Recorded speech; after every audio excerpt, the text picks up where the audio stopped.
Quite a bit rebellious, I might add. How many more years are you going to continue on the Carson show, do you think? Nobody knows that. I think if you'd ask Johnny, he would tell you very candidly that he doesn't know right now. But we've been there for a long time. People still like us, and we don't see a reason to leave right now. That was 1986. The reason to leave would come 6 years later with Johnny Carson's retirement. NBC's Bob Costas later asked Doc if a day went by that he didn't think of that final week. Well, if there's a day that goes by that I don't think of it, in that day somebody will remind me of it, usually traveling, because I think that it was a happening for everybody in this country. Everybody could identify with what was happening there. A lot of people grew up with The Tonight Show, and they sensed a part of the aging process for themselves, and it brought it home in a very personal way. Everyone remembers Bette Midler on the second to last night. On the final night, there were no guests, and Johnny showed some clips and reminisced and said his goodbyes. But the last regular show, Bette and Robin Williams. Right. Is it true that she didn't rehearse the You Made Me Watch You bit? She just came out and did it? The special materials she had prepared on that song, she had rehearsed with her pianist. Right, but not with you guys. No. And then she decided to sing Johnny's favorite song, which is Here's That Rainy Day. And her pianist wasn't there. Ross Tompkins, our pianist, started filling in with her. And she started singing to Johnny, totally unbeknownst to anybody, and Johnny started singing back to her.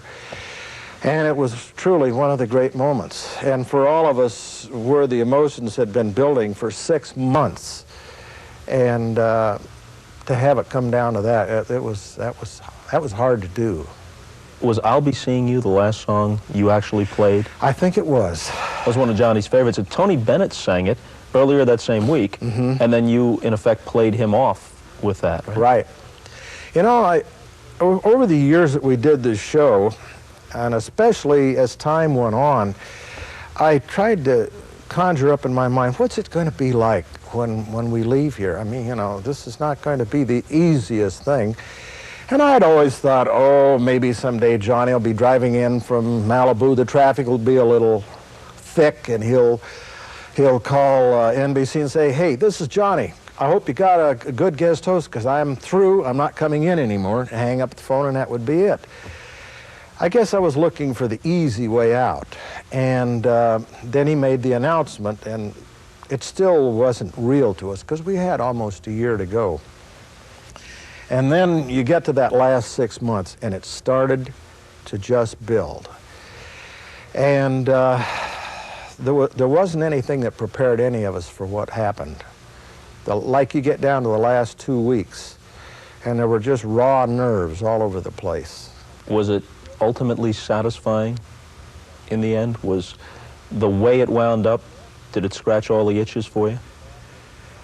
Yes, and I think the main reason for that is that Johnny exercised good judgment as to when he wanted to leave. He had a lot more shows left in him. And the American public has made it clear that they miss Johnny and all of that. But Johnny said, nope. He said, I've always prided myself on my sense of timing. And he said, according to what I'm feeling, this is the time for us to leave.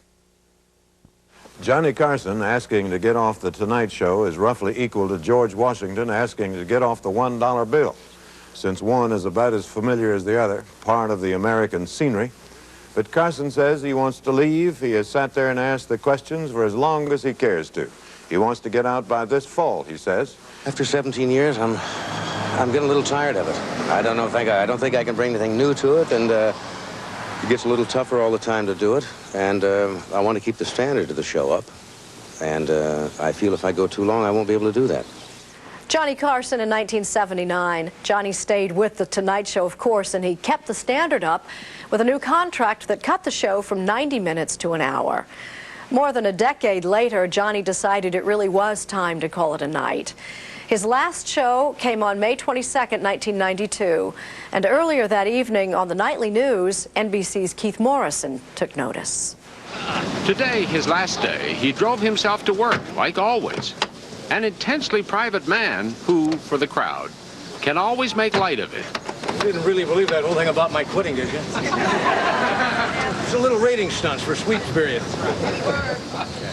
You believe all of this? I don't.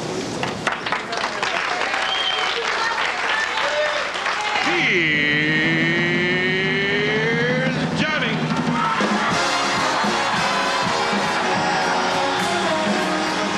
It's funny, really. He never tried to be anybody's leader or excuse his famous foibles or take advantage of the stage he occupied. You're sure you're in a good mood? You've been outside for 12 hours with a thermos of margaritas. Anybody else want to have a sandwich delivered to you in line? No. And yet, out on the sidewalks around his studio, day and night, people waited actually to pay homage. We got here at 7:30 yesterday morning. Right on. Canada, from Canada. Brooklyn, New York. Johnny for president! Johnny for press! We're going to see Johnny Carson, man. Why? We'll never be able to do it again. It's history. We're part of history. And here was this growing crescendo of affection for a TV comedian. It's a nice show.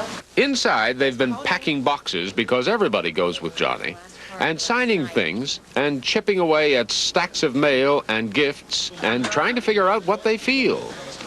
Look at this, see some of the old things coming in. Happiness is a dry martini. Book Johnny wrote years ago.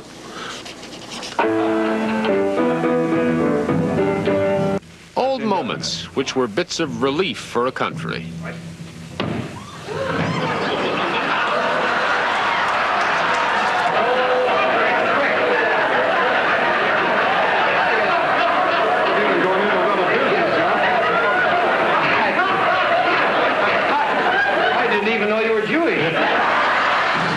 In Omaha, Nebraska, he toyed with magic for a while. And maybe it was a kind of magic that kept the voice and gestures and gentle humor the same. We hope a good many of you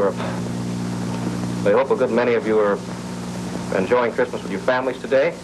And if you've exchanged presents already, probably had a very nice Christmas dinner. So now, said his friend and producer Fred DeCordova, because we know that the door is kind of closing on a great chapter in television and on our lives. It's terribly sad for everybody, for the people who work here, for the people who've been watching all these years. We're all going to miss him terribly. There's too many emotions to go through. And Johnny, who's a warm, wonderful man. He's been the best boss you could ask for, ever, ever. Yesterday, as he left, the staff came by to watch, and nobody really had to say anything. And maybe that was why so shy and private a man could be the one continuing thread a country could hold on to. And tonight, he'll say goodbye. We'll have Johnny's goodbye and a special treat from the archives when Time and Again continues. And now, ladies and gentlemen, here's Johnny.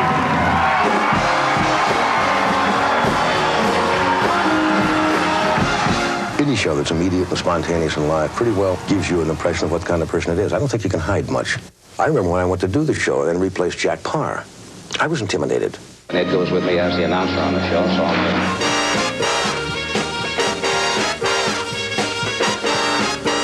I don't know what makes somebody funny at all. I have no idea. It's just the way you look at things. And I'll be right back in just a second.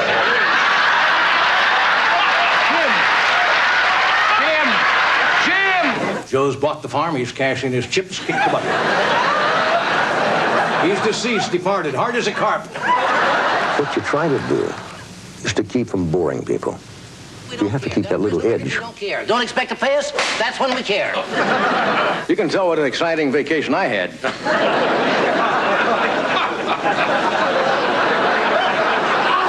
when you sit around just watching hair grow. You get to keep the wardrobe, too, I take all the things home, everything home. I never make a pirate picture.